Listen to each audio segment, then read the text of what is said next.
vuto a MCP mwatenga ichichi ngati mwayi wonena kuti mwakhomere adadi kuti asaime tisamachite kubisa. Yes. Iya team imene kunena kuti age limit ikhale 8. Yes, they are trying to stop exactly kutalika kuti asapikisane. So aliponso ena amene akubisala kumabungwe kupana kuti ndi mabungwe achinyamata koma we know alandira anthu 300 million afuna muchule fikayo 300 million kwacha anthu kuti athamange kuti adada asaime. Anthu akamapita ku parliament amapanga lobby zimene zili kuziziwa and lobbying iyo simakhala pakamwa masiku ano lobbying imakhala ndi phukuso imakhala ndi ndalama zache so tikudziwa zonena kuti alipo wina amene akupanga lobby kuti anthu akapita ku parliament akavotere kuti now ndikuchenjeza na UDF DPP nthawi zina zinthu zina zimatembenuka because nthawi yanunso zinalipo zinthu zina zimene inuyo munkagwisa ntchito majority yanu munkagwisa ntchito resources in government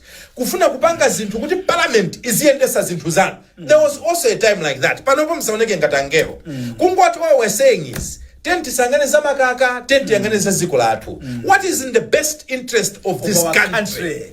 Siku mkwambiri ndikuona msuku mfuna mulowepo they are about 300 million. Yes. For mulango yes. Abana and by the way, yes, Malawi Law Society yes ikunena kuti the constitutional gap palibepo for you to change pamena ba create gap which we must agree kuti there is a gap. So far there isn't any gap that we are trying to address. Sikuli ina ndabwera pano ndugamba za abusa ojia mukumbukira. Yes.